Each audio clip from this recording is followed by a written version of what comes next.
Hello students, मैं आशा करती हूँ कि आप सभी स्वस्थ होंगे और पढ़ाई भी बहुत अच्छे से कर रहे होंगे। तो आज हम एनसीईआरटी का चैप्टर नंबर 8 स्टार्ट कर रहे हैं, इंट्रोडक्शन टू ट्रिग्नोमेट्री। बड़ा अच्छा कॉन्सेप्ट है, बच्चों को ये टिपिकल लगता है। पहली बार जब वो ट्रिग्नोमेट्री पढ़ते हैं 10th क्लास में तो उनको ये टफ कॉन्सेप्ट लगता है, क्योंकि इससे पहले उन्होंने इसके बारे में बिल्कुल भी नहीं पढ़ा होता है। ठीक है, तो सबसे पहले इंट्रोडक्शन टू ट्रिग्नोमेट्री। तो सबसे पहले इसका मतलब समझते हैं, ट्रिग्नोमेट्री होता क्या है। ठीक है, ट्रिग्नोमेट्री एक मैथमेटिक्स की ब्रांच है जिसमें हम किसी भी राइट एंगल ट्राइंगल के एंगल्स और उसकी साइड्स के बीच में क्या पढ़ते हैं, रिलेशन पढ़ते हैं। ठीक, बात समझ में आ गई होगी। ट्रिग्नोमेट्री मैथमेटिक्स की एक ब्रांच है जिसमें हम किसी भी राइट एंगल ट्राइंगल के एंगल्स और साइड्स के बीच में रिलेशन पढ़ते हैं। वैसे आपसे ऐसा क्वेश्चन नहीं पूछा जाएगा, बट आपकी नॉलेज के लिए मैंने आपको बता दिया है। राइट एंगल ट्राइंगल, जैसे कि मैंने एक राइट एंगल ट्राइंगल कंसिडर किया है ABC। ठीक है, यहाँ मैंने बताया कि ये एंगल B पर कितना है, राइट एंगल ट्राइंगल है, मतलब यहाँ पर 90 डिग्री वैल्यू है। अब एक बात बताओ, एंगल A और एंगल C दोनों ही एक्यूट एंगल होंगे। मैंने यहाँ लिखा हुआ है कि मतलब BAC equal theta is an acute angle. ये भी एक्यूट एंगल होगा और ये भी एक्यूट एंगल होगा, दोनों ही एक्यूट एंगल होंगे, क्योंकि दोनों का सम 90 आएगा ना। दोनों का सम कितना आ सकता है, 90। सपोज करो ये 1 है तो ये तो 89 रहेगा। ठीक है, तो अभी भी 1 भी 90 से लेस देन और 89 भी 90 से लेस देन है, तो 90 से लेस देन होते हैं तो वो क्या होते हैं, एक्यूट एंगल होते हैं। तो यहाँ पर ये राइट एंगल ट्राइंगल है, ये दोनों एक्यूट एंगल है, ये आपको पता होगा। ये इसमें बेस है, नीचे वाला जो एंगल के साथ बन रहा है, जो हमें जिस एंगल की हम बात कर रहे होते हैं, जिस एंगल के लिए हम वैल्यू फाइंड आउट कर रहे होते हैं, उसको हम हमेशा बेस मान के चलते हैं। सपोज करो मैं इस इधर वाले एंगल के लिए बात कर रही होती तो बेस में इस चीज को मान लेती। फिर बात सबको समझ में आ रही है। लेकिन अभी मैं इस थीटा एंगल के लिए बात कर रही हूँ, एंगल ए के लिए, तो बेस मेरा ये होगा, परपेंडिकुलर यही है, और हाइपोटेनस तो 90 डिग्री के जस्ट अपोजिट लाइन जो होती है वो हाइपोटेनस होती है। ये आपको समझ में आ गया होगा। ठीक है, इससे पहले एक ट्रिक है बच्चों, ये ट्रिक ही समझो, PVP अपॉन HHB। इसको कुछ लोग बहुत सारी ट्रिक से भी याद करते हैं, जैसे पंडित बद्री प्रसाद हर हर भोले, ऐसे करके भी याद रख सकते हो। पंडित बद्री प्रसाद हर हर भोले, ऐसे करके। तो देखो यहाँ पे P फॉर परपेंडिकुलर, पंडित नहीं है वो तो ट्रिक के लिए था। ठीक है, perpendicular, H for hypotenuse, base hypotenuse perpendicular base, मतलब जो यहाँ मैंने लिखे हैं ये सब है इनका मीनिंग। देखो साइन जो होता है वो P upon H, P upon H का मतलब perpendicular upon hypotenuse, cos base upon hypotenuse, tan perpendicular upon base, cosec perpendicular upon hypotenuse. Perpendicular upon hypotenuse नहीं होगा, अब उल्टा है, hypotenuse upon perpendicular, sec hypotenuse upon base, cot base upon perpendicular. ठीक है, तो हम इन 6 ट्रिग्नोमेट्रिक फंक्शंस के बारे में पढ़ेंगे इस ट्रिग्नोमेट्री में। क्या है, साइन कॉस टेन और कॉसेक सेक कॉट, ये इनके क्या है, रेसिप्रोकल है।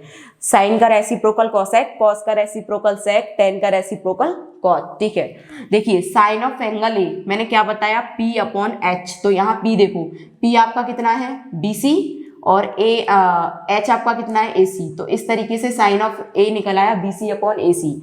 कोसाइन ऑफ ए, ये पूरा नाम है कॉस का कोसाइन, आप समझो ये क्या लिख दिया है। ठीक है, ऐसे ही टेन का पूरा नाम टेंजेंट, कॉट का पूरा नाम कोटेंजेंट, सेक का पूरा नाम सेकेंट और कोसेक का पूरा नाम कोसेकेंट। हम सिर्फ एब्रीविएशन आगे वाले यूज करते हैं, किसका यूज करते हैं, सिर्फ एलियन का। आ रही है बात समझ में, और वो मैंने पूरा नाम लिखा हुआ है आपके सामने। कॉस, कॉस क्या है, बेस अपॉन हाइपोटेनस, तो बेस कितना है इसमें AB, हाइपोटेनस कितना है AC, तो AB अपॉन AC। इसी तरीके से ten perpendicular upon base, perpendicular BC upon AB, तो BC अपॉन AB। और ये मैंने अभी क्या बताए थे, रेसिप्रोकल होते हैं, तो टेन का रेसिप्रोकल कॉट, तो जो भी लिख रहा है उसका उल्टा कर दो, मतलब न्यूमरेटर को डिनोमिनेटर बना दो, डिनोमिनेटर को न्यूमरेटर बना दो। रेसिप्रोकल में यही तो करते हैं, तो AB अपॉन BC। ऐसे ही सेक का रेसिप्रोकल कॉस, तो ये हो जाएगा AC अपॉन AB, इसका रेसिप्रोकल।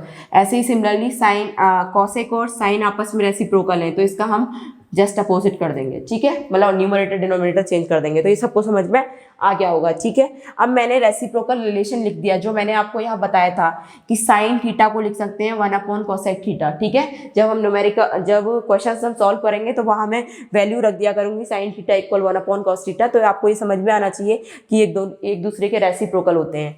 ऐसे ही कॉसेक थीटा को भी 1 अपॉन साइन थीटा लिख सकते हैं। सिमिलरली कॉस थीटा को 1 अपॉन सेक थीटा को 1 अपॉन कॉस थीटा। कहने का मतलब वही है, सेक को इधर भेज दोगे तो कॉस नीचे आ जाएगा, तो 1 अपॉन कॉस हो जाएगा। Tan theta 1 upon cot theta को 1 अपॉन टेन थीटा। सबको समझ में आ गया होगा। अब देखिए एक फॉर्मूला ये भी आता है टेन थीटा और कॉट थीटा में। देखो टेन थीटा की वैल्यू कितनी आ रही है, देखो यहाँ से बताऊंगी, ये फॉर्मूला तुम्हें रटने की नीड नहीं है, समझो फॉर्मूले को। Tan theta sine theta upon cos theta हम यूज करते हैं कई बार, और cot theta cos theta upon sine theta use करते हैं। साइन थीटा की वैल्यू तुमने क्या निकाली इधर, साइन ए की वैल्यू BC अपॉन AC, ठीक है। उसके बाद कॉस की वैल्यू क्या निकाली, AB अपॉन AC। जब आप इसे सॉल्व करोगे तो अगर हम इसे सॉल्व करेंगे तो BC upon AC into AC upon AB, ठीक है। तो AC से AC कट गया, ये बचा BC अपॉन AB। तो BC अपॉन AB देखो किस में आ रहा है, इसमें आ रहा है। इसका मतलब तो हम जिससे क्या लिख सकते हैं, tan लिख सकते हैं। तो ये कोई गलत नहीं है, बिल्कुल ठीक है। tan theta equal sine theta upon cos theta आता है, ये मैंने आपको यहाँ पर बता दिया है, ठीक है। तो आप इसको रफ कर लीजिएगा। तो यहाँ से मैंने प्रूफ बता दिया tan theta equal sine theta upon cos theta. Similarly cot theta equal cos theta upon sine theta होता है। तो ये आपको अच्छे से समझ में आ गया होगा। नेक्स्ट देखिए, इसमें trigonometric ratio of some specific angle, कुछ स्पेसिफिक एंगल्स की ट्रिग्नोमेट्रिक वैल्यू हमें पता होना चाहिए, जैसे कि 0 डिग्री, 30 डिग्री, 45, 60 और 90 डिग्री। तो देखिए मैंने बच्चे इसको पूरा चार्ट की तरह टेबल याद कर लो, तो आपको अच्छे से बार बार प्रैक्टिस करोगे तो समझ में आ जाएगी। मान लो कि कई बच्चों को, वैसे टेबल पेपर में ना बना के देखो तो ज़्यादा बेटर है, क्योंकि टेबल बनाने में टाइम वेस्ट करो, पर टेबल बनाने में भी ज़्यादा टाइम नहीं लगता अगर आपको ट्रिक पता है तो, ठीक है। तो लेकिन आप बार बार क्वेश्चंस की प्रैक्टिस करोगे तो आपको ऑटोमेटिकली वो वैल्यूज याद हो जाएंगी, ठीक। तो देखिए 0 degree, 30 degree, 45 degree, 60 degree, 90 degree. तो सबसे पहले क्या करिए, 0, उसके बाद 1, उसके बाद 2, उसके बाद 3, उसके बाद 4। ये मैं आपको टेबल बनाना सिखा रही हूँ जो एनसीईआरटी में गिवन है, इनकी वैल्यू सबके नीचे 4 लगा दीजिए। क्या लगा दीजिए, 4। 0 1 2 3 4 वैल्यू लिख ली, सबको 4 से डिवाइड कर दिया। अब सबके स्क्वायर रूट ले लीजिए, सबको क्या लिखना है, स्क्वायर रूट लेना है, ठीक है। अब इसको सॉल्व करना है। 0 से किसी भी नंबर से डिवाइड करते हैं 0 में तो वो क्या आता है, 0 ही आता है, और स्क्वायर रूट ऑफ 0 0 रहता है। साइन 0 की वैल्यू 0 होती है, ठीक है। साइन 0 0। 1/4, तो अंडर रूट 1 तो 1 ही रहेगा, बट अंडर रूट 4 क्या हो जाएगा, 2। तो इसकी वैल्यू हो गई 1/2। इसका मतलब साइन 30 की वैल्यू 1/2। अब आइए इस पे, तो ये 2 से ये कितने टाइम कट गया, 2 टाइम। तो अंडर रूट 1 की वैल्यू 1 और अंडर रूट 2 की वैल्यू अंडर रूट 2 ही रहेगी, तो ये हो जाएगा 1/√2। तो यहाँ से साइन 45 की वैल्यू 1/√2। बात समझ में आ रही होगी। कॉस मतलब साइन 60 की वैल्यू निकालेंगे, अब कैसे निकलेगी, ऊपर वाला तो √3 ही रहेगा और √4 को हम क्या लिख सकते हैं, 2। तो √3/2, 4 से 4 कट गया तो ये 1 आ गया, √1 कितना होता है, 1। तो ये वाली वैल्यू आपको निकालनी आ गई होंगी सबको, ये निकल गई तो सब निकल गई समझो, ठीक है। अब कॉस के लिए इसको उल्टा पीछे से लिखना स्टार्ट कर दो। 1 को पहले लिख दो, फिर इसको लिखो √3/2, फिर इसको लिखो 1/√2, फिर ये वाली 1/2, फिर 0, ठीक है। हमने आगे मतलब पीछे से आगे से लिखना स्टार्ट कर दिया, ठीक। उसके बाद टेन मैंने क्या बताया, sign theta upon cos theta, मतलब दोनों को डिवाइड करते जाओ। क्या करते जाओ, डिवाइड। 0 को 1 से डिवाइड करेंगे तो 0 ही आएगा।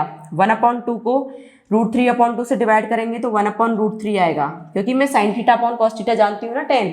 उसके बाद 1/√2 डिवाइडेड बाय 1/√2, ये कितना हो जाएगा, 1 हो जाएगा। √3/2 डिवाइडेड बाय 1/2, तो ये कितना आ जाएगा, √3 आ जाएगा। और 1/0, 1 को 0 से डिवाइड करेंगे तो वो नॉट डिफाइन होता है।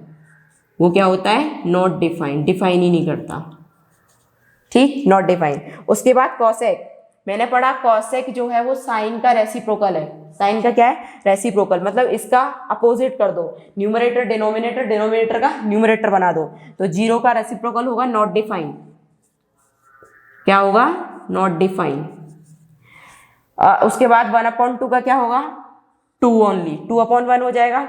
इसका क्या होगा, 1/√2 का √2/1, तो √2 ही लिख देंगे। ऐसे ही तो √3/2 का क्या हो जाएगा, 2/√3। ऐसे ही सिमिलरली 1 का क्या हो जाएगा, 1/1, तो ये 1 ही रहेगा। आगे बात सभी को समझ में। नेक्स्ट देखिए सेक। सेक किसका रेसिप्रोकल होता है, कॉस का। तो इसको रेसिप्रोकल करो कॉस के साथ, कॉस ये रहा, 1 का 1 ही रहेगा। √3/2 का क्या हो जाएगा, 2/√3। मैं आपको बना के दिखा रही हूँ इसलिए टाइम लग रहा है समझाने में। उसके बाद 1/√2 को क्या हो जाएगा, √2/1, तो उसको लिखने की नीड नहीं है। 1/2 को 2, और ये कितना हो जाएगा, 0 का वाला कितना हो जाएगा, नॉट डिफाइन। कितना हो जाएगा, नॉट डिफाइन। अब आइए कॉट पर, अब किस पर आना है, कॉट पर। कॉट के लिए टेन का रेसिप्रोकल होता है कॉट। अब इसके लिए 0 का क्या हो जाएगा, नॉट डिफाइन। कितना हो जाएगा, नॉट डिफाइन। उसके बाद 1/√3 का √3, 1 का 1, और इसके नीचे 1 लगाओगे तो ये कितना हो जाएगा, 1/√3, तो 1/√3, और नॉट डिफाइन का 0, नॉट डिफाइन का क्या आ जाएगा, 0। तो इस तरीके से ये टेबल आपको अच्छे से समझ में आ गई होगी। तो जितना ये इंट्रो अगर आपको समझ में आया है अच्छे से, तो बहुत अच्छे से आप जो आपकी एक्सरसाइज फर्स्ट है और एक्सरसाइज सेकंड है, दोनों को बहुत अच्छे से कर लोगे। थर्ड एक्सरसाइज आपकी कॉम्प्लीमेंट्री एंगल पे है, वो आपके सिलेबस में नहीं आ रही है, ठीक है। तो चलिए नेक्स्ट कॉन्सेप्ट की तरफ चलते हैं।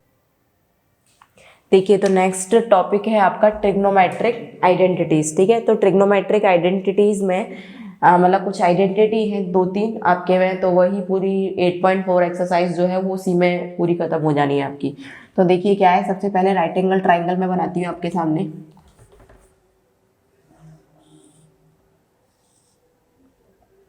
ये कोई थीटा एंगल है, यहाँ पर 90 डिग्री है, और ये ABC। तो मैं कहूँगी in triangle ABC a right angle triangle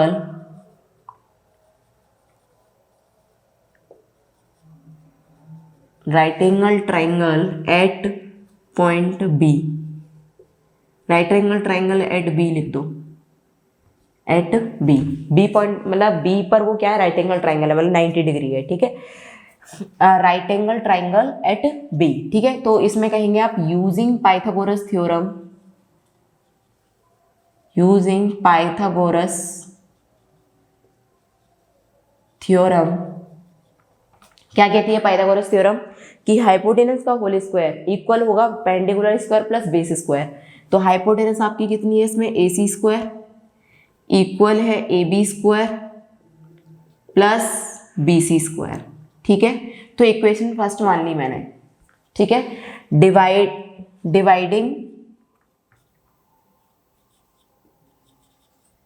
equation first by AC square in both side,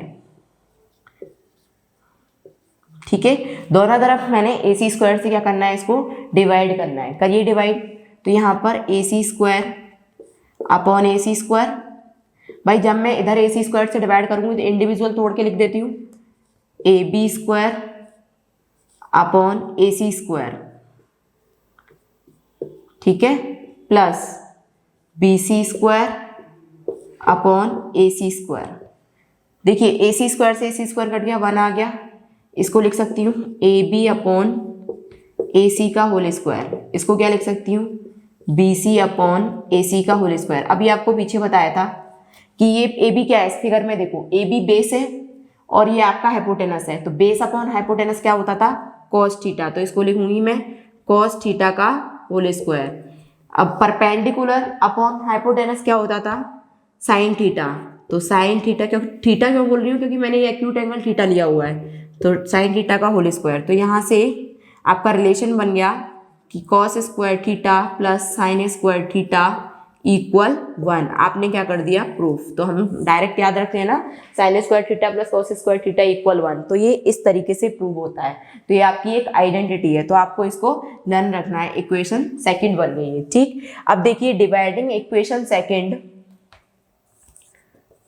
dividing equation second by sine square theta in both side, दोनों तरफ से साइन स्क्वायर थीटा से डिवाइड करिए। तो करो, ये कितना हो जाएगा, 1 अपॉन साइन स्क्वायर थीटा से करेंगे इसको, तो ये हो जाएगा 1 अपॉन साइन स्क्वायर थीटा। इसको करेंगे तो cos square theta upon individual करके लिख लेती हूँ साइन स्क्वायर थीटा। ये कितना होगा, sign square theta upon sign square theta. देखिए कॉस अपॉन साइन थीटा क्या होता था, कॉट थीटा। तो हम इसको लिखेंगे कॉट स्क्वायर थीटा, क्योंकि स्क्वायर है, और यहाँ पर ये 1 आ जाएगा। 1 अपॉन साइन क्या होता था, कॉसेक थीटा, लेकिन स्क्वायर है, तो ये क्या हो जाएगा, कॉसेक स्क्वायर थीटा। तो आपकी ये भी एक आइडेंटिटी हो गई कि कॉसेक स्क्वायर थीटा को हम 1 प्लस कॉट स्क्वायर थीटा लिख सकते हैं। सो सबको समझ में आ गई होगी।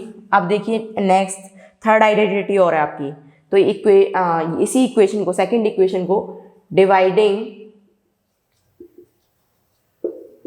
Equation second by cos square theta in both side. ठीक है, दोनों तरफ आपको कॉस स्क्वायर थीटा से डिवाइड करना है इस बार। करिए, ये कितना हो जाएगा 1 upon cos square theta, individually cos square theta upon cos square theta sine square theta upon cos square theta. Cos cos 1 हो गया और ये साइन अपॉन कॉस थीटा क्या होता है, टेन थीटा। तो ये टेन स्क्वायर थीटा क्योंकि स्क्वायर है, और 1 अपॉन कॉस क्या होता है, सेक स्क्वायर है। तो यहाँ पर क्या आ जाएगा, सेक स्क्वायर थीटा।